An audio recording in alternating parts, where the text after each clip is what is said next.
Hey everyone, welcome to the pod, where we are two nuts on a couch. I'm Josh, and this is Noah. Let's get into it.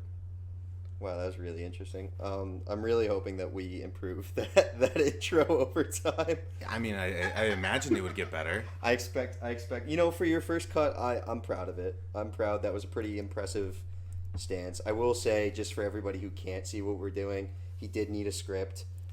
The first cut takes were horrible, but it's okay. We're improving. All right, this is a learning experience for the both of us because we are, as he said, two nuts. And this is my first time looking at a microphone. Yeah, it was great. It was a great deal on Amazon, man. All right, $80 in on the two mics and free software. So we're really gonna see what happens. If someone wants to sponsor us, that's fine too. That's perfect. Yeah, sponsor the podcast that has 0 videos right now, please. We're popular. We're going places. I promise. Just take it at the biggest grain of salt. I would doubt we don't succeed, so. Yeah, that's fair.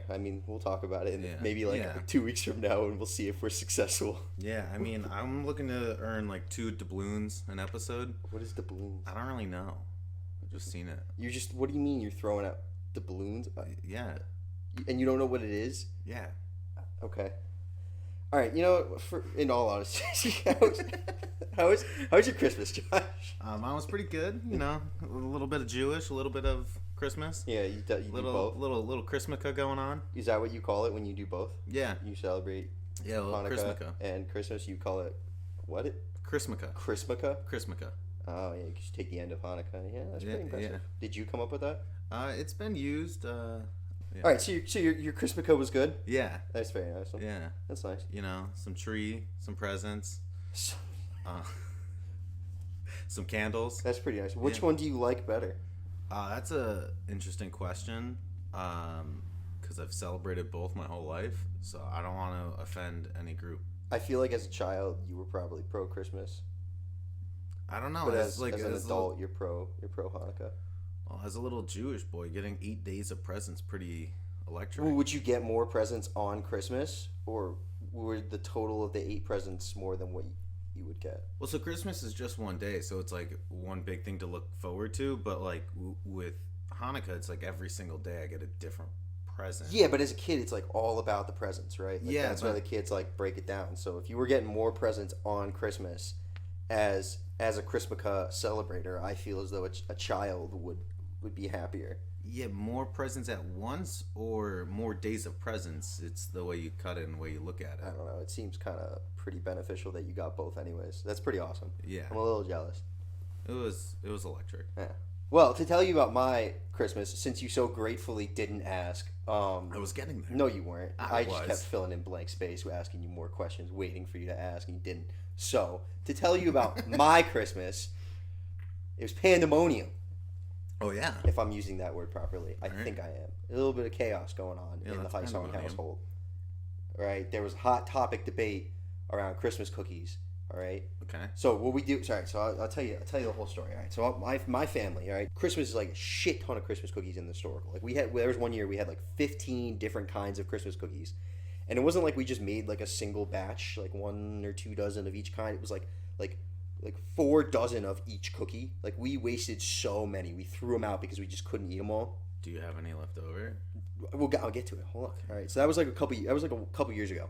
And then we came together the next year, and it was at Thanksgiving, and we were like, we cannot do this again. We were like, we can't waste so much cookies and so much like effort making them in like a waste. So what we did was we came up with what we call the Thanksgiving cookie draft. Oh. Yeah. So it's been a couple years now, and we're constantly evolving the list. So effectively what we did was we took the list of like 15 or 20 cookie recipes my mama has, and it's like everybody gets a couple. You get to pick like 2. All right, that makes sense. So this year, the rules are ever changing as we're trying to figure it out as we get more and more relatives around us or less around us for the holidays.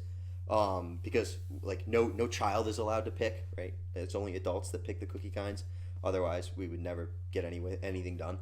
Yeah. But so what we did this year is because there was I think there was 6 of us, 6 adults. We as a group we picked 3 community cookies. So like we all came to an agreement on 3 types of cookies to be made, and then each of us got to pick one. Okay. So we had our whole draft at Christmas or Thanksgiving. We made a whole list. We wrote it down. We stuck it on the fridge, and it was great. And we're all super excited. Come Christmas time, you want to know how many types of cookies we were made? We're supposed to be nine cookies on the list. You know how many were made? 15. Two. Oh, 2 cookies. what? It was ridiculous. What happened? I no clue. It was chaos. Did you mess up? No, I'm not a baker. I can't be in the kitchen like making bacon cookies. I don't have my mom says I don't bake with enough love. Oh, So I'm disqualified from being a cookie baker. so it was the same number of cookies, just No. all the same type? No, it Just- was just a set of like Pizzelle cookies and a set of chocolate chip cookies, and that was it. That's It was ridiculous. We had no idea what to do. We made pies to cover our asses instead of making all the cookies. And then on Christmas, we were making cookies to backfill the list because obviously my dad and I were upset. Our feelings were hurt. yeah, it was rough. It was a rough time for us. yeah. Those cookies, man, they'll get you. No, it was interesting, but like I mean, I probably should help more, But I think step one is just giving a shit. And are then you saying I don't give a shit? I'm not saying you don't give a shit. I'm just saying I'm just making sure that's you check that box. That's a fair, that's a fair assessment, but I don't like it. Because you feel attacked. I feel like you're telling me that it's my fault that there was not more cookies. Well, some people brought cookies. My point is that you showed up and you didn't bring cookies. Well- So how can you be mad about the cookies that were made? Listen here. First off, all right, because I get to be mad because I am the commissioner of the cookie draft. Oh, I are you? organize the draft Well, you and the didn't say selection that of part. cookies. All right, so I do a lot of work beforehand in the November month. All right, and A lot of work? a lot of work. It's a lot of effort to wrangle. Listen, dude. All right, I'll tell you. No, I'll give you to you. All right, my grandmother was at this cookie draft, and we were sitting there, and she did not care at all. She's like, she's like, why are we doing this? Why are we writing these down? This makes no sense. This is like the weirdest thing, and was like not paying attention. And then we're going around, and she's picking like middle of the order on the single cookies. Okay. After being a whole stinker through the community cookie picking, she finally like gets to her turn, and she goes, I'm picking Italian wedding cookies or something like that. Okay. And she's like, so solid pick. She loves them. Great choice. But little butt munch didn't pay attention to the cookies that were being selected. Her like all-time favorite cookie is like Mexican wedding cookies. Why she didn't pick them, I don't know. But we got to the end of it and we read the list of cookies, and she like perks up. She goes, why are Mexican wedding cookies on the list? We're like, because nobody picked it.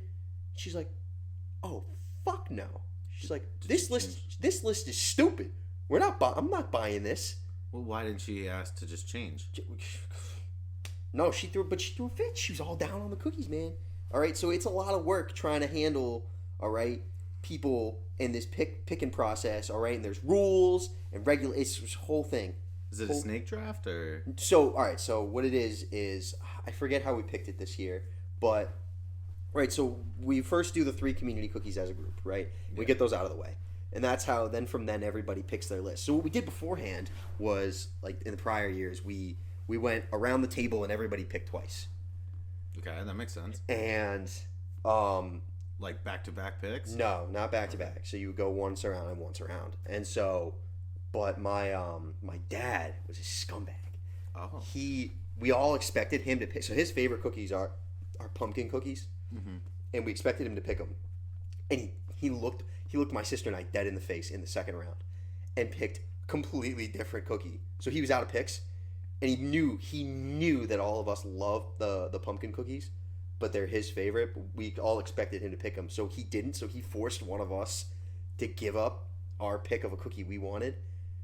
So he effectively cheated his way into 3 cookies because he knew one of us would pick them. That's a strong move. It's power move. Yeah. It's big nuts move. He really pigeonholed you. There. Yeah. So obviously we had to counter that this year. So it went down to everybody only gets 1 pick. But that's less cookies. Less cookies, yeah. But that's where the community cookies came in. So the first year we just did you go around twice. Okay. This year we did 3 community cookies, and then everybody gets 1 pick. So less total cookies still, but like better understanding of the rules and less room for strong arming people into picking the cookies you want. Obviously, how Grandma ended up not happy. So she was unhappy. Couldn't she have just made extra cookies? She could have made them herself, yes.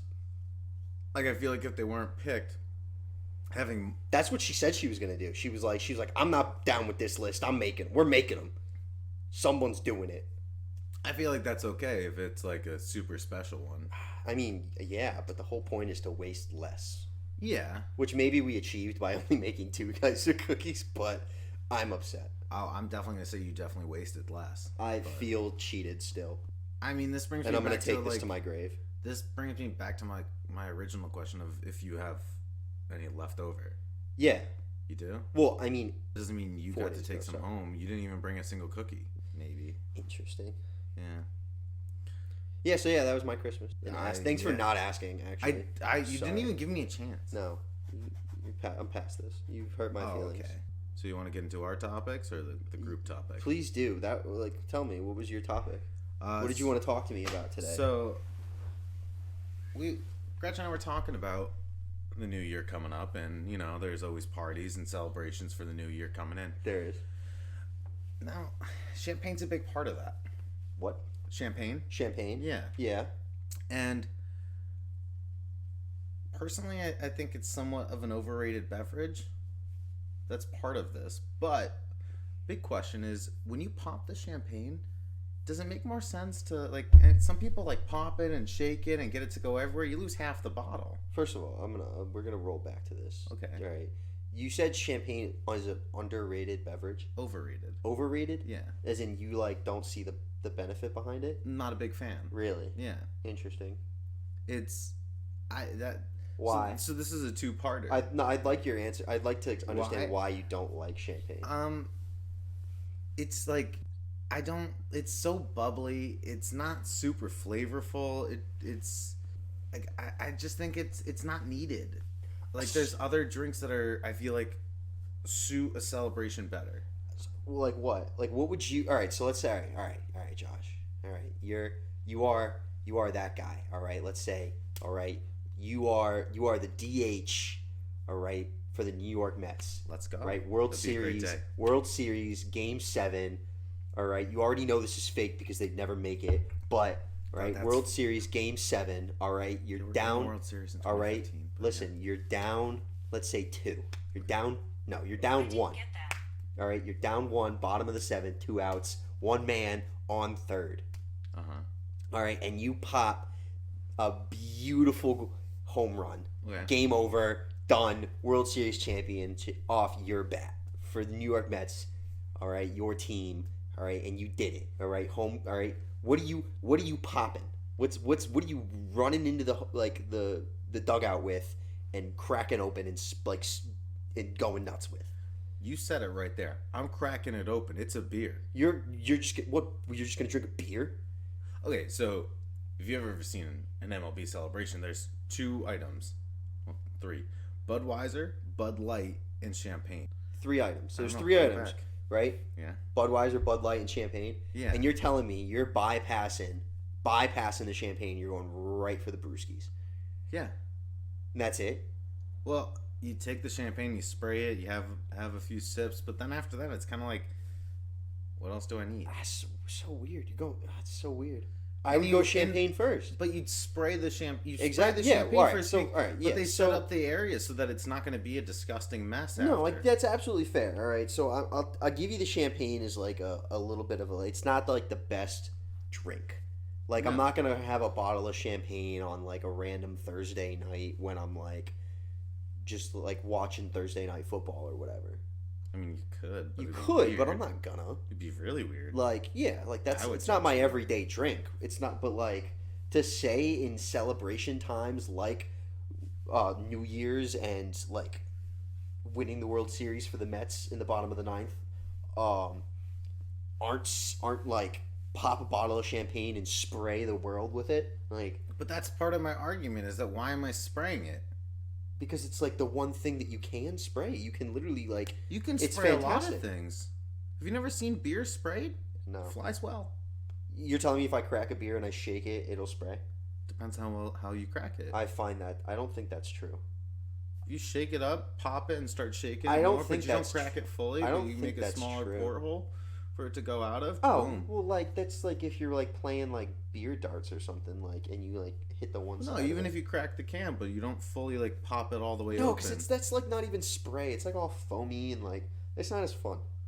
It's not as That's fun. like half of what the No, champagne it's not as spray fun. is. It's all foamy. No, I don't listen. It's everywhere. No, it's because everywhere. no, because all right. So this is what plays into I think ultimately, like for your point, is you're saying like it's an underrated drink because you don't Overrated. Sorry, it's an overrated drink because you don't like the taste of it. Yeah. That's why you spray it. That's the whole point. But then why? Then Listen, you find me somebody on this world that actually sits there and says I like champagne on a regular Tuesday night. if you Or want to regular just Thursday spray night. something, why Like, not there's just not- get a garden hose? No, like what the fuck? You want to just no? That's not fun. That's I don't being know. Have you ever sprayed- been? look, Have you ever just been being outside sprayed in with- the summer with a That's hose? not the point of it. All right. When you are of legal drinking age, spraying with the garden hose goes out the window. All right. This isn't like we're not like 7 or 8 years old out there on like running through the sprinkler on like July 4th. No, this is like we are celebrating milestones and we're getting intoxicated. So the happy medium is you pop a bottle of champagne, which by the way is not that expensive. So it's almost worth wasting half the bottle. Depends on what kind of champagne you're getting. That's probably why I don't like it that much. Probably because you're buying cheapo champagne for the Yeah. purposes of celebrating and spraying Because half I'm the not bottle. rolling in cash where I can just buy a nice bottle of champagne and pour it on the ground. Well, Wouldn't I want to drink it? I mean, I don't know. You sound like you want your beer instead. So I why would. not? Why not buy a crappy bottle of champagne? You waste the whole thing spraying it, celebrating, and then you go pop your brewski, and be a happy little boy. Yeah. For two bottles of champagne, I could get 30 beers. Is that true? Probably. Well, then why It's are like, we? depends on what champagne you're Then getting. why are but you yeah. complaining about buying a bottle of champagne? You absolutely can afford a bottle of champagne to celebrate, and then all of your brewskis. See, but that's the other thing. I'm still gonna buy it. I'm still gonna get it. It just because it's the social norm. But I'm not gonna be like stoked about it. I don't accept. I'll have a mimosa, but I'm not gonna be stoked about it. Like I don't love 'em, accept but, like, that I it's an also hate- overrated. I don't accept that it's overrated. I don't think anything I just said makes any sense though. What do you what? I don't know. I said I hate it, but I also love it. That doesn't really make much sense. That's like your entire personality. And that's true. Like you love and hate things all in the same. Yeah. That's rather interesting. Yeah. All right, I have one like parting question for you that I find actually that's false. I have two. All right. So I saw this TikTok like the other day, and it was while we are not millennials, right? Technically no. We're technically not. We're technically, unfortunately, Gen Gen Z, yeah. Yeah, like we're horribly enough roped in with those people. Yes. Right. So, but like it was all about millennials, and the TikTok was millennials when they grow up or like finally grow up, and it was this girl, and she was standing over a trash can, and she threw her Apple iPhone box away into the trash. Okay. And I watched it, and I have never identified with like a bigger like thing in my life than like holding on to those boxes for some reason. Like so my ultimate point, that a question I'm going to ask you is like, you're a big Apple guy. Yeah. Do you still have all your iPhone boxes? Weirdly enough, Apple, I was like- recently just cleaning out my closet, so I have a prime example of this. Did you throw them away? I threw out some. You piece of shit. I emptied out the boxes. There were boxes for things I don't even own anymore. That's a quality box. But for what am I? What In the the hell am I words of like any like boomer or like dad, like you don't throw away a good box. You keep the box to store things, but if you I can't never- store anything in there, what else am I going to store in there besides a dead phone that I'm probably going to trade in so I can pay less money for my next phone? What'd you do with the phone that you were storing in the box? There wasn't a phone in the box. So you're you're just tossing out weird hypotheticals at me. All right, who nowadays stores like old phones? You trade them in when you get the next one. Yeah, that's what I just said. Nobody's out there like hoarding old iPhones in their desk drawers and stuff. That's actually not true. All right. I used to have a drawer in like my family's house that was just filled with old phones. There was literally Old like iPhones? iPhone, flip phone. I had it all in case I needed something. I guess Interesting. it's like you could just plop out the SIM card, pop it in. We'll and it unpack would that work. at another time. Yeah, I don't that's- really want to touch that today. That's a little bit strange. Was that your wait a minute? Was that your junk drawer? Your like family junk drawer was just a junk drawer of phones? No, it was the drunk electronic drawer. You had a junk drawer and a junk electronic drawer. Well, there wasn't really a junk drawer. Wow, that was fun. Say that 10 times. Yeah. Fast. But like, cause it was either electronics. My parents like to just throw things out if they didn't need it anymore. So the junk drawer never. Yeah, we did actually have one, but that mostly consisted of Chinese food menus. Interesting. No, so I had a menu drawer, but I love a good junk drawer. We had a folder. A good middle class like junk drawer is the best. It's got everything you need. Best mystery box like opening ever. You open it up in someone's house, and you're just like, I wonder what they have. It has everything you don't need in the moment that you need something. That's true. That is the biggest. I'm convinced that once you get enough random items into a drawer, I'm convinced that like some like magic wizard gremlin just like becomes fucking born from all the junk, and his or her job is supposed to make sure that the one thing you actually need is not there when you need it. Do you think it's actually more closely related to the Tooth Fairy than a gremlin that's born in your drawer? Because the Tooth Fairy is there to spread like joy and happiness. Yeah, it's the handsy Tooth Fairy. Exactly. So it's handy. This is like maniacal and like standing on a shelf going like it's just like standing troll off under a bridge, like yeah, like they just want to see you like stew because you can't find like the tape or like the D or C batteries that like only is needed for like that one thing. You just have loose batteries hanging around. What do you do with your all right? So when you go buy a pack of C or D batteries because you use those maybe once in a blue moon, like what do you do with the rest? And throw like what do you do with the rest? You throw the other ones that you don't use away? No, you put them in like a plastic Ziploc bag. And then where do you put that plastic Ziploc bag? In the junk drawer. I have like a location in a cabinet that just has batteries. You mean the junk drawer? No, that's the It's like you have your own battery drawer. It's just a little box that you throw all the batteries in. And then where do you put that box? That goes into a closet. That's weird. How is that weird? I find know where my batteries are. I find that to be weirder than anything else. You don't know where your batteries are. So you don't even utilize your junk drawer. Do you even have a junk drawer? Not really. Oh, so you're just not so really. you're just out here looking down on us little people. No, us junk drawer people who struggle in life. That's what I hear. No, I just think that knowing where the batteries are when I need a battery is important. That's weird. No, How is that weird? No, so I get it. Like, all right, listen. If I had a great little storage space for my batteries, I would use it. You do. All right. Yeah, my junk drawer. I see a perfect place. They make cases for batteries. You know that.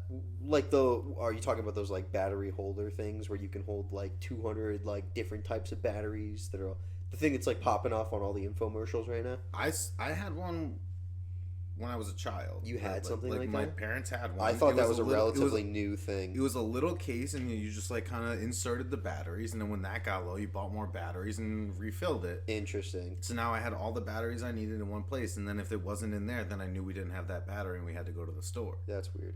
How is that convenient, weird? But I've never heard of it. You're the first person ever in my life, not only to tell me that, but to like I've experienced that with. Because like all of my friends growing up, like whenever we were over at each other's houses or whatever, we needed batteries, like for the controller or for whatever RC car or like whatever. Like there was no like special place to go get my batteries from. Like it was just we were pulling them out of everything else to power it. There was no stockpile of like D batteries or C batteries in a specific drawer in a location. Have I ever pulled a battery out of a remote to use? Yeah, everyone has. Glad to know you're American. Yeah. Born and bred. Okay. All right. So the other thing I wanted to get your take on, because this came up at dinner last night. We were out with Julia's coworkers. Okay. So we were talking about dessert, and so I don't know what sparked it, but I was talking about ice cream sandwiches. You know those old school ice cream sandwiches where it's like chocolate cookie, vanilla ice cream, chocolate cookie. You know, the best. And the chocolate gets super stuck to your fingers and like but whatever. Right, but that's like the best after part. Yeah. All right. So I used to do this thing when I was little. All right. Oh God. how I would eat the ice cream sandwiches. So I would unwrap it, I'd pick a spot and on it. That's where I put my two fingers, or like pinch my fingers on it, Yeah, that's a like good move. right, Yeah. and that was the spot Hopefully, you're getting as minimal amount of chocolate on your hand on as the rest of possible. it, but as maximum on those three fingers for later, right? Yeah. And I would, yeah, right, for security. Yeah. Yeah. right, a solid grip, and then so you're with me, right? Yeah. Right, this is So far. normal so far, right? Yeah. Standard like Standard way a boy ice cream eats ice cream sandwich. sandwich. Yeah. Yeah. All right, so the part that gets a little bit outside the square for it is how I would eat the ice cream sandwich once I was there. So Okay. I wouldn't just take bites like normally. I would try to eat the chocolate cookie off of each side of it as close all the way down to where my fingers were as possible and then I would go eat the ice cream. And I would like test myself to see how much of the I could make without messing up the vanilla ice cream. Okay, you didn't have me until that very last part. I didn't have you, as in you didn't understand what I was doing. No, I understood what you were doing, and I get it. It's more that I wasn't gonna support you until you made it a competition with yourself, because I think any young boy can relate to that. Everything that was made a challenge to me was just infinitely more fun. That like anything was a race, or like how many of these can you pick up in this amount of time. It's like, yeah, I'm in on that. So it's like you challenging yourself to see how little amount of cookie you can get left before eating the ice cream. I support that. I still think it's a little crazy because I would absolutely want the whole flavor of everything. I liked getting a bite of cookie, ice cream, and cookie again. Yeah, so like right. So as an adult, I find myself to be a psychopath thinking about. Oh no, it. you absolutely are. Because like a good cookie with ice cream bite is delicious, but part of me still sits there and goes like, it's pretty dope, like eating all that cookie and not fucking up that vanilla ice cream. Those like Yeah. couple days where I was really on par with my biting. It was sick. Because the middle's hard, man. You should try it. You should try it. I'm kind of tempted to try it. You absolutely should try. I think anybody. I might should just try do it once in their life. one side, so I still get cookie and ice cream at the end. Yeah, but, like, that's fair. Like you can just test your metal, but yeah. like, I mean, the way you described this kind of described like somewhat of the way that I eat a cupcake, which someone recently saw me eating a cupcake and judged me for. I like to eat the frosting off and then eat the cupcake. what? Yeah. You like eat all of the frosting and then the cupcake? Yeah, I'll lick the frosting off and then I'll eat the cupcake. What happens if like the cupcake's like kind of dry or whatever? Do you just like pity I your just way deal through with it? it. Yeah. You just grit it up. and- Yeah. Respect to the chef. Thanks for Really? making me a cupcake. Wow. That's And kind if of I bought it from a bakery, then it shouldn't be dry because it's a fucking that's bakery. an interesting. I've never so like I subscribe to the rip the bottom and make a cupcake sandwich. Okay, that's And you good. squish the ice Yeah. in between. I mean, a cupcake that has the frosting on the top and then has the frosting injected into the center. That's a huge one. I very rarely do I ever encounter that. I don't see them often, but they're delicious. Doesn't come up a lot, but like I do enjoy it whenever I have it.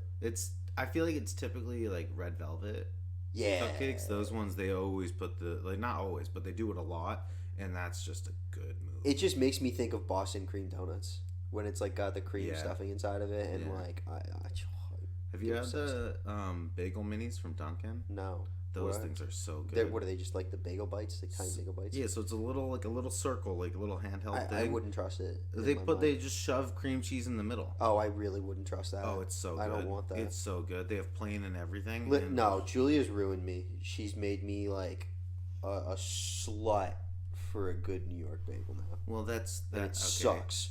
You can ask any Jew that like the New York bagels are the best thing in the world. I feel like I should also state that I am Jewish, just in case someone tries to come after me. What a way to state that.